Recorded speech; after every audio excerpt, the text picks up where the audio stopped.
तमाम लोगों की प्रतिक्रियाएं आपने सुनी। सीधे अकुश श्रीवास्तव जी, आपके पास मैं आना चाहूंगा इस सवाल के साथ कि लोगों को सीधे तौर पर कुछ फायदा मिल जाए, इसकी बजाय क्या सरकार का इस बार बजट में जोर यह नजर आ रहा है कि देश की जो आर्थिक सेहत है वो कैसे सुधरे? तय बात है, और ये हमें स्वीकार करना चाहिए एक परिपक्व नागरिक की तरीके से कि हर बार व्यक्तिगत हित को देखते हुए ना सोचा जाए कि सिर्फ मुझे क्या मिलेगा। मुझे से ज़्यादा अगर आप देश को क्या मिलेगा ये देखेंगे तो ज़्यादा अच्छा होगा। देश के किसानों को क्या मिलेगा, लेकिन सर नेता भी तो यही सोचते हैं कि मुझे क्या मिलेगा। चुनावी साल में खर्च तो देते हैं, ऐसे ऐलान, ऐसी घोषणाएं खूब सारी। नहीं, चुनावी जो दिन होते हैं तब चुनावी तरीके से देखा जाएगा। अब चुनावी दिन जब आगे आएंगे तो फिर ठीक है, 29 में फिर देख लेंगे।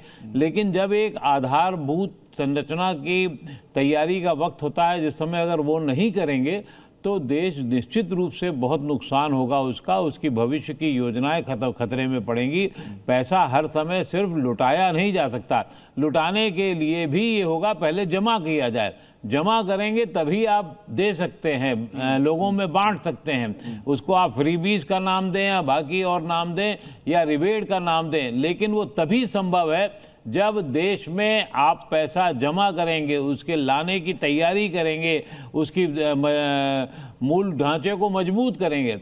ये कोशिश है। अब इस कोशिश में कितना आगे सफलता मिलती है, विफलता मिलती है, वक्त बताएगा। लेकिन कोशिश है, यही मैं समझता हूँ बड़ी बात है। जो कहा बिल्कुल सही कहा। ये बजट ये नहीं कही किसी के लिए नहीं है, इसका फायदा सबके लिए इसका फायदा है। पूरे वैश्विक बाजार के अंदर उथल पुथल है और सब जगह बहुत सारे में कितना मैं वही बता मेरी छोटी सी बात अनुराग भाई कि हर सेक्टर के अंदर आप देखेंगे कि बहुत सारे देश अनाप शनाप टैरिफ लगा रहे हैं, अपने लोगों पर भी लगा रहे हैं। भारत ने कोई टैक्स नहीं लगाया, जबकि जो जीएसटी है वो भी कम किया लोगों का। आप बताओ, पानी का स्रोत सब जगह जब नीचे जा रहा हो तो हमारे देश के अंदर पानी के स्रोत को ऊपर लाना किसानों के लिए, हर आदमी के लिए फायदा है। ब्लू डायमंड के नाम से जाना जाता है पानी। आने वाले समय में पानी के ऊपर जंग होने वाली है और भारत में जहां दूसरे देशों में इसके बारे में चर्चा नहीं, भारत इसके बारे में सोच रहा है। 500 जलाशय बनाने की बात करी है, उसका फायदा केवल मछुआरों को नहीं, आसपास के पूरे पूरे गांवों को मिलने वाला है। नहीं, वो तो ठीक है, आप इसको फ्यूचरिस्टिक बजट बता रहे हैं, भविष्य में इसके बड़े फायदे होंगे। लेकिन जो वर्तमान में एक संकट दिख रहा है, खासतौर पर अमेरिकी टैरिफ वाला, क्या रुचिका भगत जी उसको काउंटर करता हुआ बजट दिख रहा है आपको? जी बिल्कुल करता हुआ नजर आ रहा है। अगर आप देखें कि भारतीय गवर्नमेंट ने एफटीए साइन किए हैं बहुत सारी कंट्रीज से, अभी ईयू से साइन किया है, उससे पहले हमारा मिडिल ईस्ट कंट्रीज के साथ, मिडिल ईस्ट एशियन कंट्रीज के साथ, ऑस्ट्रेलिया न्यूजीलैंड के साथ साइन किया।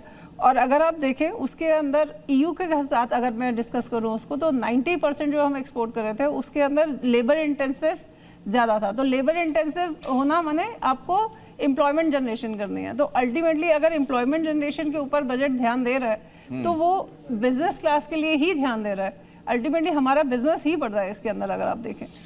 मट्टू साहब, नहीं नवीन जी आता हूं एक पास। एक बड़ा महत्वपूर्ण सवाल है मेरा। ये सवाल पहले भी अभी कार्यक्रम में मैंने पूछा था, थोड़ी देर पहले उसका जवाब अधूरा रह गया था। मट्टू साहब से मेरा सवाल है, चौथी सबसे बड़ी अर्थव्यवस्था, लेकिन जब प्रति व्यक्ति आय की बात होती है तो उसमें हम किस पायदान पे सबको पता है, 100 से भी नीचे लुढ़क जाते हैं, 150 के आसपास, 140 मेरे ख्याल से 140वें नंबर पर है। ये गणित फिर समझ से बाहर हो जाता है, ये क्या है? नहीं, ऐसा है, देखिए ये जो है ना, चौथी बड़ी इकोनॉमी है और तीसरी बनने जा रही है अगले साल 2 साल में, मैं ये बता दूं। पर आप ये देखिए ना, फिर उस टोटल इकोनॉमी के साइज को जो भी है उसको हम 140-45 करोड़ लोगों से जब हम भाग देते हैं तो प्रति व्यक्ति आय वो डेफिनेटली कम निकलती रहेगी। अब किसी की पॉपुलेशन 1 करोड़ है, मान लो इसी की पॉपुलेशन हमारी 50 करोड़ होती तो वो 4 गुना हो गई होती आज।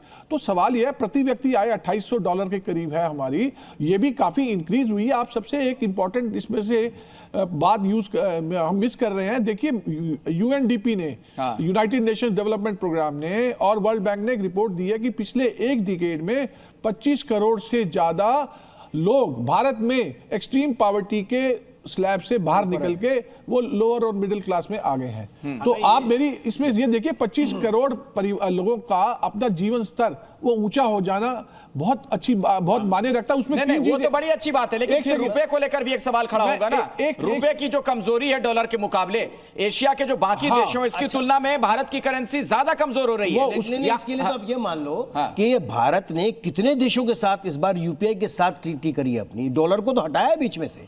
डॉलर जितना बढ़ेगा उससे भारत को नुकसान नहीं होने वाला है, उससे भारत को फायदा ही होने वाला है, क्योंकि हमसे ज्यादा रुपया कमजोर होगा। रुपया नहीं, रुपया कमजोर नहीं, डॉलर की कीमत बढ़ रही है।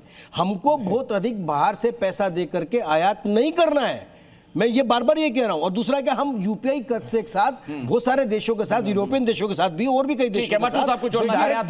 देखिए रुपया कमजोर होना, देखिए ये विज़ विज़ एक्सटर्नल करेंसी से उसका ये एक रिलेशन में है। अगर आप इंडिया की इकोनॉमी देखेंगे परचेसिंग पावर पैरिटी बेसिस पे, तो वो 13-14 बिलियन डॉलर है। और पर जब हम इंटरनेशनल करेंसी से इसको रिलेट करते हैं, वो 4.3828 ऐसे इतने ट्रिलियन डॉलर्स होगी। पर सवाल ये देखिए, ये जो रुपया ये इसके सेंटिमेंटल भी है। क्या है, एक्सपोर्टर जो उनकी प्रोसीड्स आती है वो रोक लेते हैं। मैं आप इसके पीछे गेम बता रहा हूं। अच्छा, और इंपोर्टर्स जल्दी बचाते हैं कि भैया रुपया और ना गिरे, हम पहले सामान खरीद लें। तो ये बेसिकली डिमांड और सप्लाई का भी इसमें एक इशू आता है। मैं ये नहीं कह रहा कि वीकनेस है, पर आप ये देखिए अभी जो ड्यूटी जो बढ़ाई है यूएस इसे अमेरिकन गुड्स की, उसका लाभ क्या हो रहा है कि एक्सपोर्ट कम हो रहे थे पर रुपया। एक आखिरी सवाल अंकुश श्रीवास्तव जी, छोटे में जवाब दीजिएगा। सोने चांदी को लेकर बड़ी बहस होती रही है, उसमें बहुत दिलचस्पी लोगों की बजट को लेकर भी थी कि इसकी कीमत पर इसका क्या असर होगा। आज हालांकि कीमत गिरी है, लेकिन आगे क्या देखते हैं आप?